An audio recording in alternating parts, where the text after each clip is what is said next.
We're talking Tampa Bay Buccaneers football on the Our Lads Football Network, Our Lads Football YouTube channel. And that means this gentleman right here, James Yarcho from the Locked On Bucs podcast. Also, you can catch him over at Bucs Nation. James, thanks for doing this. Oh, my pleasure. Always enjoy hopping on here and talking Bucs football with you. Absolutely. The Bucs have been there. See, when you're a fan of a team that's I can't even count now how many years the Jets have missed the playoffs. Every year you always look for a team to adopt, and the Bucs have been my adopted team since last year.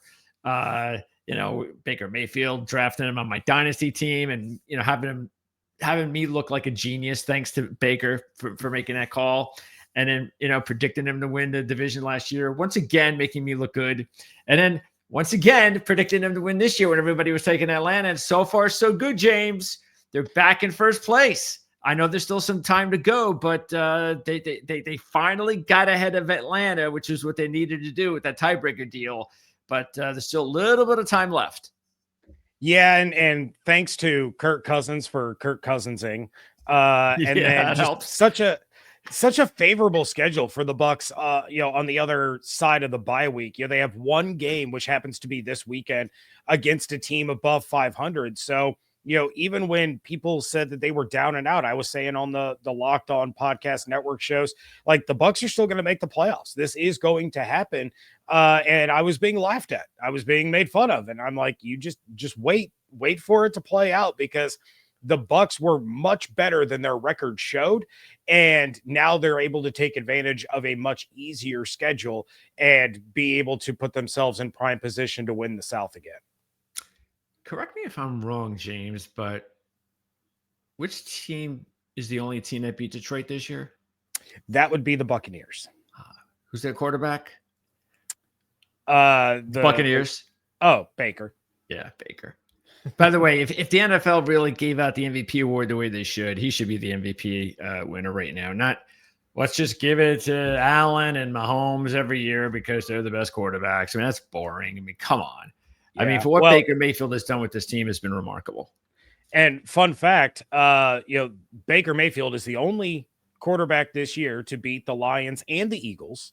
And both the Lions and Eagles are undefeated since losing to the Buccaneers. Even better.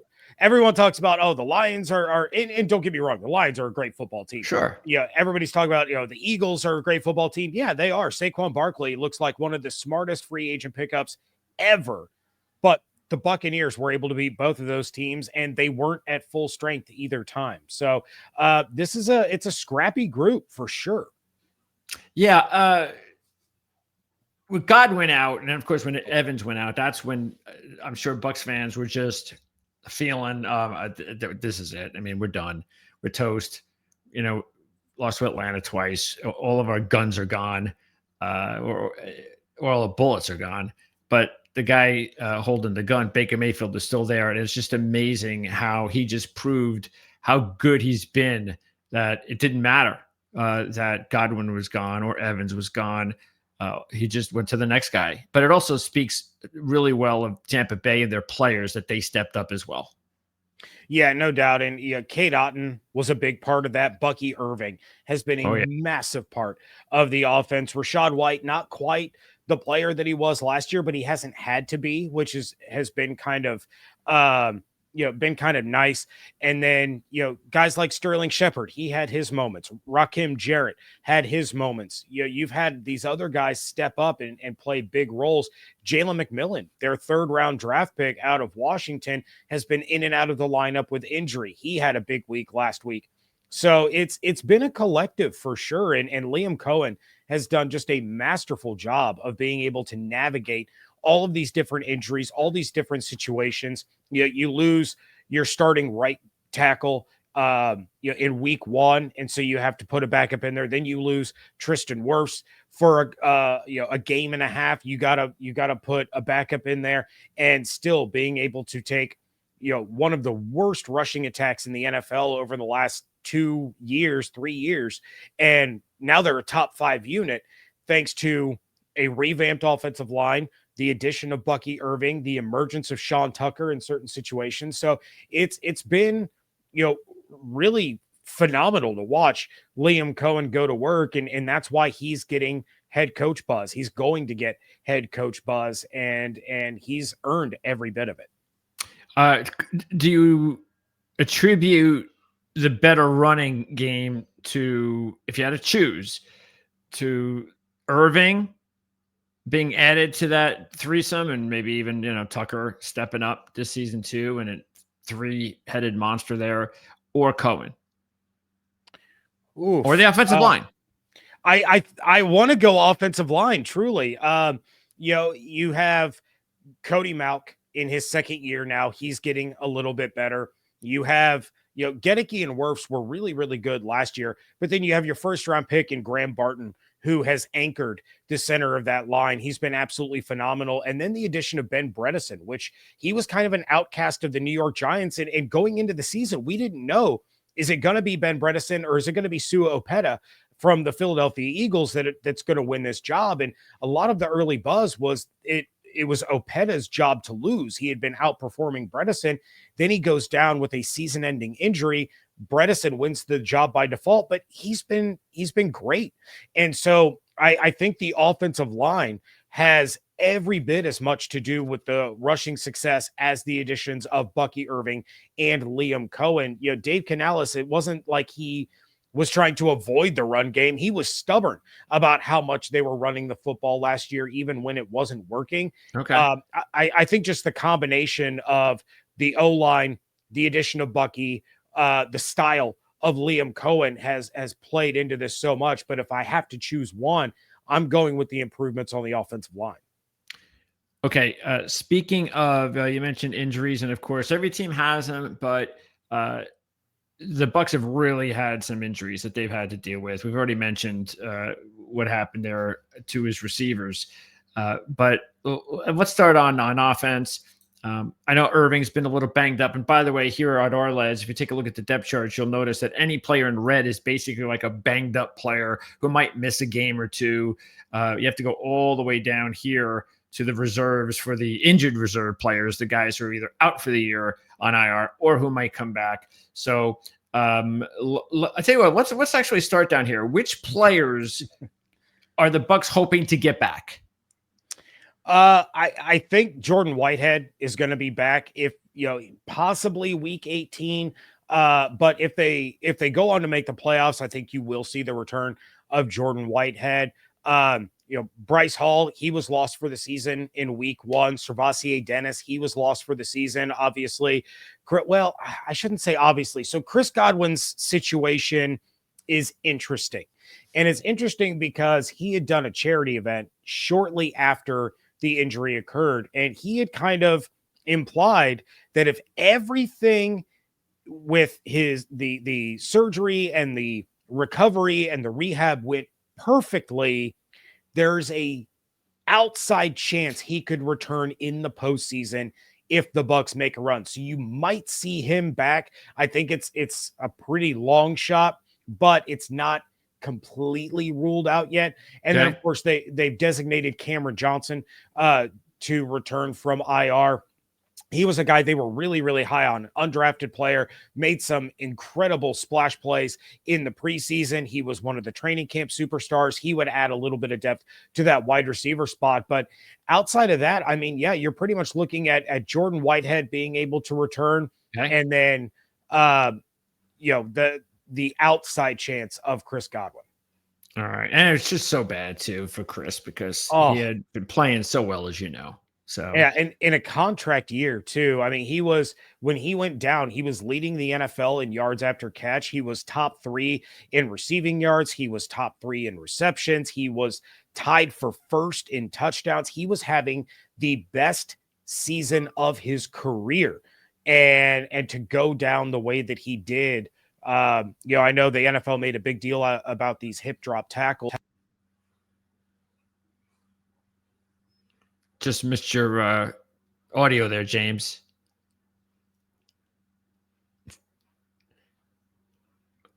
I'll hold off while you try to find that. It looks like you're on mute or you're trying to get off mute. You've lost your sound. Yeah. There you are. You're back, James. Yeah. Oh, okay. We can hear you. Yeah, it just decides to randomly turn itself off I every love now and that. again. I love that.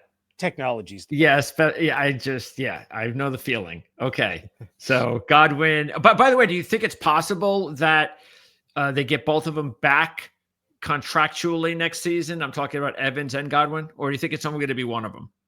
Yeah, well, Evans is under contract, Oh, he so is. Okay. So, yeah, so what they were he's talking locked about in. last year was what? More of trading him because of his what? Of Well, just his contract or what?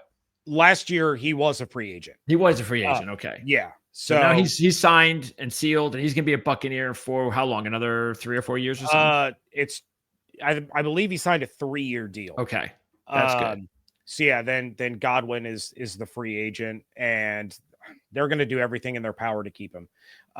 It's going to be tough, especially with the season that he was having. Now, of course, because of the injury, you might see that price come down because he's coming off of an injury, but he's such a huge part of what the Bucs want to do. When Liam Cohen came in, he wanted Godwin to be the Cooper Cup of this offense, and that's exactly what he was doing up to the point that he got his ankle dislocated.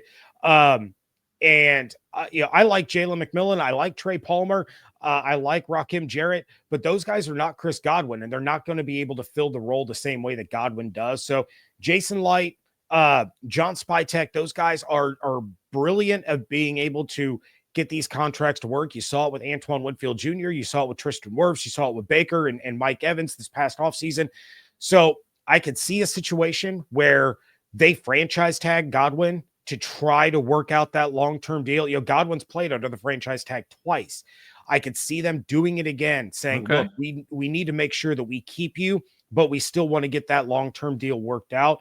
But it's going to be difficult. It really, really is. This team still has a lot of holes to fill, especially on the defensive side. So it's that fine line that Jason Light has to walk as a general manager, as to wanting to keep homegrown star talent, but also having to look to 2027, 2028, 2029 and do what's best for the franchise as a whole.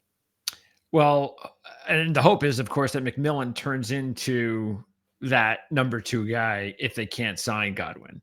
So Yeah, but at the same time, McMillan is more of the outside receiver. Chris Godwin is at his best in the slot. okay. So it's not a 1-for-1 swap where you can just move McMillan into that role. You want him to be that outside threat opposite of Mike Evans, but you would need a different kind of player Yeah. to fill Godwin's role. And whether that comes through the draft or free agency, a much cheaper version, the fact that Baker has proven with his top players out that he can survive, I think that's a message right there to the front office. Like you said, there are other needs, including on defense and maybe even some depth along the offensive line. But defensively, what does need to happen? Because you can see all this red here. These are all the players, key players that are banged up. It's missed a little time. I mean, it's really sad to see Antoine go out again because we know how important he is to that defense. Matter of fact, he might even be the team's best defensive player. Yeah, when you take a look at needs for this team, obviously Joe Tryon-Shoyinka, I think he will be back this week against the Chargers. Might need one more week to be fully back, but he also isn't the guy that we all thought the Bucs were getting when they took him in the first round. He's not that dominant outside force, and to be fair, neither is Yaya Diaby. He had a lot of hype this offseason. People were talking about him as a double-digit sack guy. He's not an alpha edge rusher. So edge rusher is a big part of what they are going to need this offseason, as well as inside linebacker. You had KJ Britt step in for Devin White last year and do a really solid job, but he hasn't grown at all since then. He's not a true starting inside linebacker. And even though Levante David has found the fountain of youth, there's only so much longer that he can Yeah. play. So you need at least one inside linebacker. And then the other biggest need is going to be corner. I do believe that the Bucs move on from Jamel Dean after the season. They have an out in that contract. He has not lived up to that contract. Again, he was out of the lineup for a couple of weeks dealing with injury. That is a normal thing. Same with Carlton Davis. You could bet your mortgage on the fact that Jamel Dean and Carlton Davis were going to miss significant time every single year. Zion McCollum has been incredible this season. He has been one of the best corners in the NFL all season long. They need somebody else on the outside to complement him as a cornerback two. I think Zion is the cornerback one moving forward. So And those are no, go ahead. I was going to say those are the three major ones. They need a starting outside corner, they need a starting inside linebacker, they need an edge rusher. I think safety is set. It wouldn't surprise me at all if they keep Mike Edwards beyond this year. They were able to get him back after he bounced from the Chiefs last year, then the Bills and Titans this year before the Bucs were able to pick him up. But you have Antoine and Jordan Whitehead under contract. You can bring back Mike Edwards. Those three were so dynamic when they played together during the Super Bowl run and the playoff runs during the Brady era. So, and then you have some depth there with Kayvon Merriweather, who has stepped up in a big way. Christian Izien, who can bounce between safety and slot corner. But Tyke Smith is a phenomenal slot corner, and he's proved that. PFF does their grades. He's the only rookie corner this year with 3 or more games of an 85 plus grade, and he missed 4 games this year. So Tyke Smith has been absolutely fantastic. So you have a slot corner there. So Christian Isien's able to go back to where he played at Rutgers, and that is the safety position. So those are the big holes to me. Obviously you want depth in different areas, but it wouldn't surprise me to see the Bucs move on from Joe Tryon-Shoyinka to try to get an alpha edge in there to pair with Yaya Diaby. They drafted Chris Braswell in the second round. He's still developing. He's still kind of getting his legs under him. There's good flashes and there's not so good flashes from him, but that's to be expected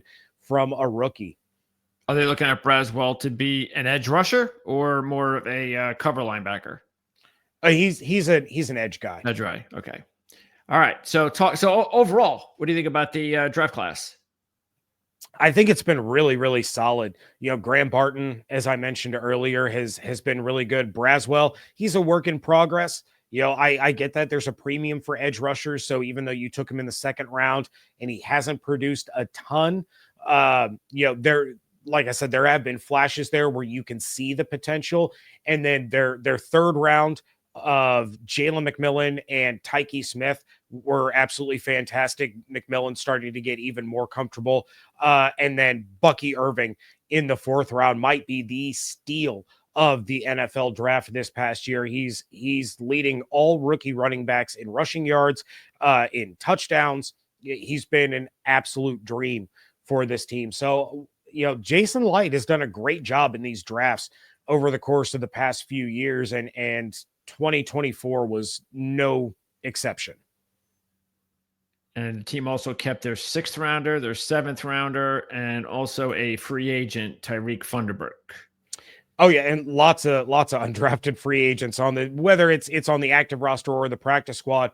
They've been able to continuously find really solid undrafted free agents. You Cam Johnson, the wide receiver that's on IR, designated a return. He's another one that they were able to land.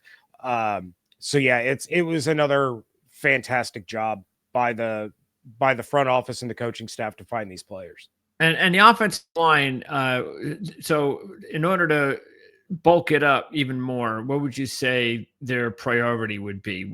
Would it be guard, depth at guard, or someone to back up Gedeke at right tackle?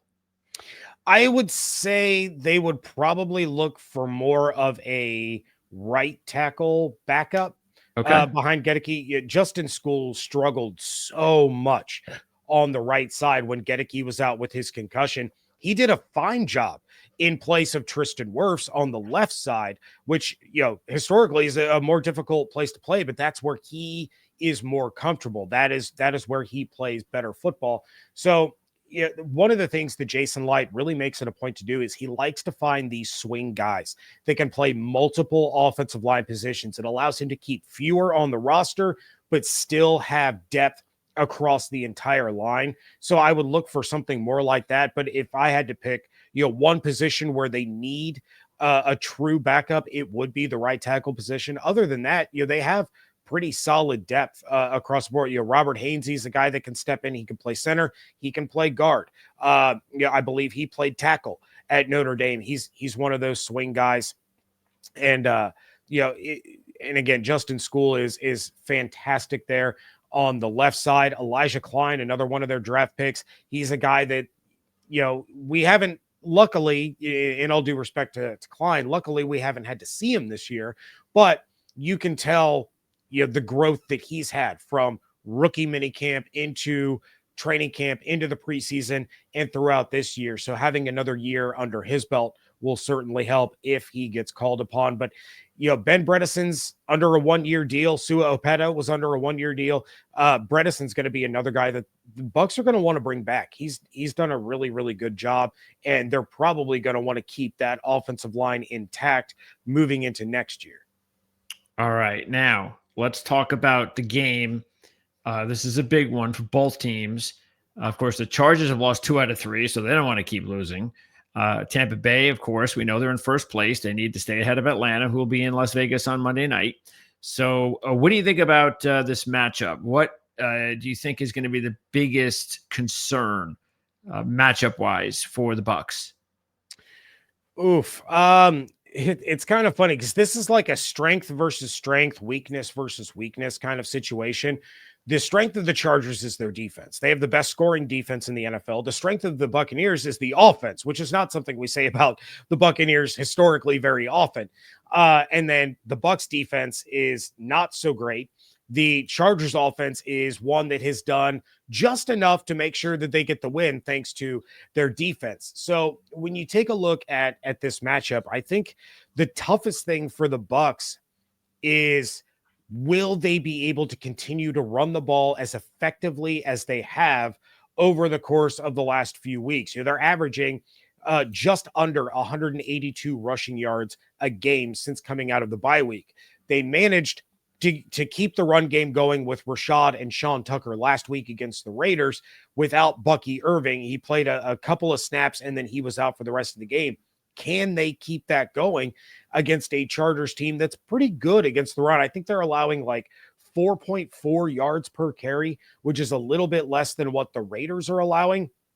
But on the road, against an 8-5 team that's fighting for their own playoff spot, you have to be able to protect the football and control the tempo, control the clock. The Bucs are only going to be able to do that running the football. And if you cannot run effectively and you're putting Baker in situations where it's 3rd and 7, 3rd and 8, and the Chargers are allowed to pin their ears back and come after them with everything that they've got, it could turn into a situation like we saw against the Raiders where they had 3 straight possessions where they turned the ball over. There was an interception, which was just a great play by Chason. You have to tip your cap. It wasn't anything that Baker did wrong. It was just a great play. Then he was sacked because they brought more blitzers than Rashad White could pick up by himself. He gets sacked, he loses the football, and then throws another interception, which was 100% a bad decision by Baker Mayfield. So, when you get into those situations against a team that has protected the football all year, you cannot lose the turnover battle on the road against a defense like the Chargers. So you have to protect the football, you have to control the clock. So it's going to be all about, can Rashad White and Sean Tucker continue at this pace if Bucky Irving can't go? And speaking of whether Irving can go or not, touch up on those potential injuries for the team then. So what do you think right now? Because we're talking on Thursday. So what is your guesstimate on whether or not we're going to see Bucky? I would say, I would say he's going to be active. Now, he was active last week, tried to run a little bit, re-aggravated the back injury because he's dealing with a back and a hip injury. So I would say Bucky's going to be active on the roster. How active he is in the game is a completely different story. If it's the same script as it was last week, then the Bucs could be in trouble. But if he's dealing with the injury like he was against the Panthers, he ended up going on to be the NFC Offensive Player of the Week. So I don't think he's going to be a game day scratch. He's a tough kid, and he wants desperately to be out on the field helping this football team. He knows what's on the line the rest of this year. The Bucs are in a situation where they can lose one game at the most the Yeah. rest of the season and still make the playoffs. He wants to be out there. He wants to help. So I would say that he'll be active. How much he plays is a completely different story. So last week, what was the biggest issue with the running game itself? Again, you would think, all right, if Bucky can't play or if he's banged up, well, they do have Tucker, so he could pick up the slack, and maybe you just give White a big workload as well. What was not working there last week? The run game overall last week, still performed pretty well. They finished with 152 rushing yards Okay. as a team. Rashad had over 100 all-purpose yards. Sean Tucker had a big, I believe it was like a 36, 38-yard run late in the game to set up a Rashad White touchdown to really kind of seal things away. So it was still going well. It just goes better with Bucky. Yeah, sure. Take a look. The week before against the Carolina Panthers, the Bucs ran for 236 yards as a team. Bucky had over 150 of that on his own. So he's that player where when he's not playing, the Bucs don't really have that guy late in games against a tired defense that can all of a sudden just really house one from anywhere on the field. Rashad, he's a good running back, and I don't want this to come across as, I think that he's less than Bucky. He's just different. Yeah. So, he's not as elusive. He's not as quick. He's stronger. He's bigger. But, Bucky leads the NFL in missed tackle percentage. It's very rare that the first guy to get to Bucky Irving brings him down. That's not the same thing with Rashad White. That's not the same thing with Sean Tucker. And Sean Tucker's more of that short yardage situation kind of guy, but he can still break one off. Like I mentioned, he had almost a 40-yard run last week. So it's not that the run game doesn't work without Bucky. It's just so much more dangerous when he is available. And then defensively, again, Winfield, do you know how long he's going to be out approximately? If I remember correctly, Todd Bowles said that it was going to be multiple games. Okay. What that means, we have no idea. Could be 2, could be the rest of the regular season. We're really not sure at this point. So I would say it's a pretty safe bet that he'll miss next week. You would hope that he returns for the Cowboys game the weekend of Christmas, but there's really just no telling. Todd Bowles isn't going to just divulge that information. Sure. I would say it's a good sign that he hasn't been placed on IR yet. Yes, but sure. I guess it really depends on how he's feeling and how he continues to test it out. I mean, I know Winfield was out earlier this season when their defense looked like almost the Bengals defense for about a month. What was going on? What was wrong? What was it just didn't look good at all for a little bit. I mean, it's got to be more than Winfield's absence. Yeah, it is. And, they started the season, they looked good against Washington. They were one of the few teams there for a while that could actually contain Jaden Daniels, but you start the season off without Kalijah Cansey, and that's a huge loss. He was out for the first, I believe it was like 3 or 4 weeks. Okay. You lost Antoine Winfield Jr. on the last defensive play of that game. He was out for a couple of weeks. The edge rushers just were not getting the job done. Yaya Diaby was a non-factor. Joe Tryon-Shoyinka was a non-factor. You had KJ Brett just getting absolutely roasted by tight ends and running backs coming out of the backfield. So you've had injury issues on the defensive side of the ball all season long. I think Vita Vea missed a game or two early in the year. You had Logan Hall, who started off like a house on fire. He was fantastic. I was talking him up like crazy on Locked On Bucs, and then he's disappeared off the face of the earth. Greg Gaines has been dealing with injury. William Golston has been playing through injury. So the Bucs have not had their entire starting defense one time this season. Wow. It's been just week after week after week. We're constantly talking on this show and on Bucks outlets about another key defensive player being out for a week or 2 weeks or placed on the IR. Servassier Dennis was a huge part of what Todd Bowles wanted to be able to do on defense, and he loses his season to shoulder surgery. So they haven't had the pieces on the field to allow Todd to be Todd and to call his style of defense. He's had to make a lot of adjustments on the fly and deal with what personnel, what practice squad player, what Starbucks barista they have playing on the field that week. Why on the Arled's depth chart do they not have a punter in here? Uh, so they cut Jake Camarda after Okay. a terrible start to the season. They had signed Kendall Gill to the practice squad.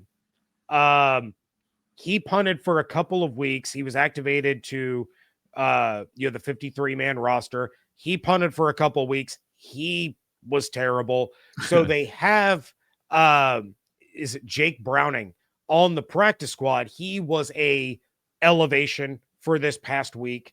He'll be an elevation again this week, and then he will have to be placed on the 53-man roster full time, I think, after that activation. But yeah, it's reminiscent of basically the entire 2010s where the Bucs could not figure out the kicker situation. They, every kicker that they had just was a mess. They even drafted Roberto Aguayo, trying to get, college's most accurate kicker of all time on the team. He didn't even make it into his second season. It was a revolving door. And now they're starting to have that problem with the punter position as well. Okay. And anybody else? I see a bunch of guys in red. You talked about Edwards, Tryon, Sharinka. These guys are going to play, not play this week? Edwards is going to be out. KJ Britt and JJ Russell are both probably going to be out. So you're looking at Vi Jones as the other starting linebacker next to Levante David. And the Bucs ran a lot of alignments where Levante was the only inside linebacker on the field. They just signed Deion Jones, former Falcons linebacker. They signed him to the practice squad. I doubt he is activated against the Chargers because it's going to take him a little while to get caught up with the scheme. But I would say there's the outside chance that Joe Tryon-Shoyinka plays this week. I still think it's more likely that he misses this week and plays next week. Josh Hayes, he's been more of a special teamer, but he stepped up when they had injury after injury after injury at corner, as well as at safety. He stepped up and played really well against the San Francisco 49ers. But again, it's just one of those situations where if he's not available, it's got to be the next man up. And you're looking at guys like Tyreek Funderburg, who's been more missed than hit, but he's shown flashes with the limited opportunity that he's had this year. And I guess Jose Ramirez never took that next step. Now, he's been practice squad elevation, I think, twice this year. He has gotten some snaps in regular season games, hasn't done anything earth shattering, but neither has the rest of the edge rushers on the team.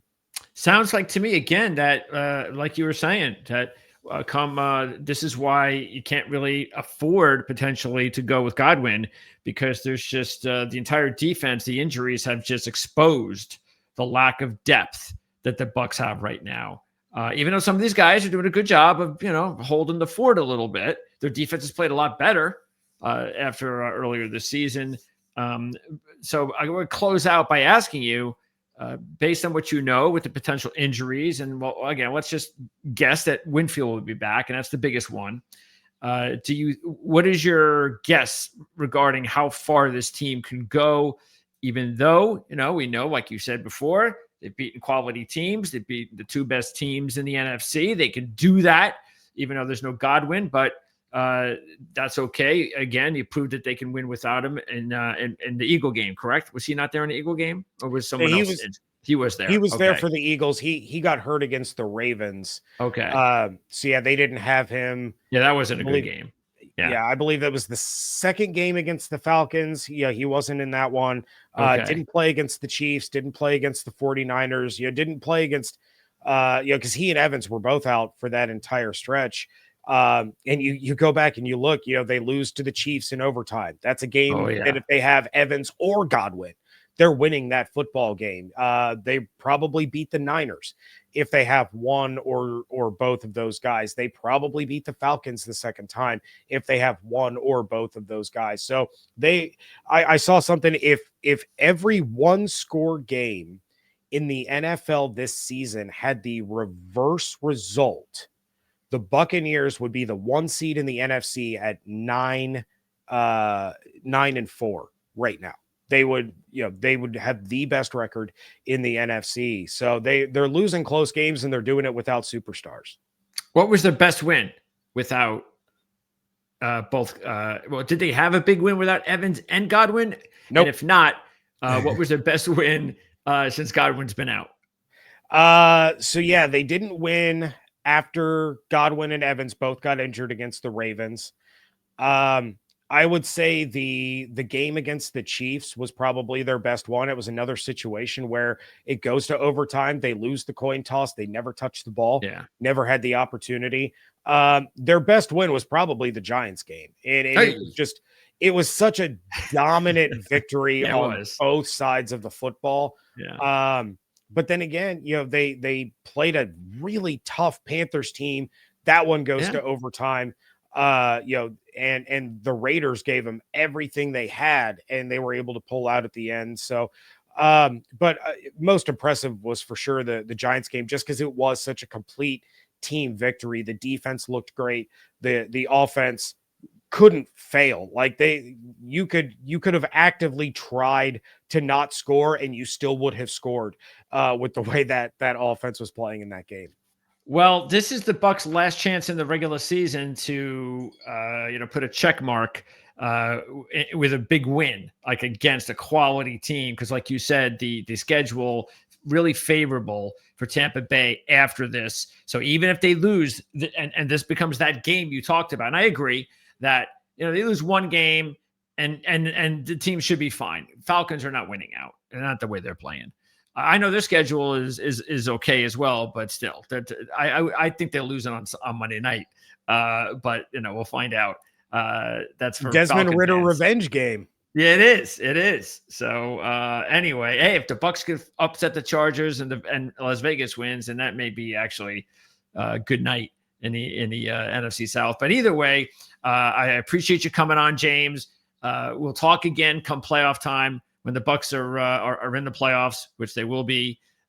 So looking forward to that. I'll have links in the description to how to check out James' his content, as well as the podcast. And when is your next podcast? Monday through Friday. I'm 5 Every days day. a week, all season long. Probably up until June. I will be 5 days a week over at Locked On Bucs. James, appreciate it. Look forward to talking to you again, hopefully in the next month or so. Absolutely. Anytime. Thank you so much. You got it. Thanks, James.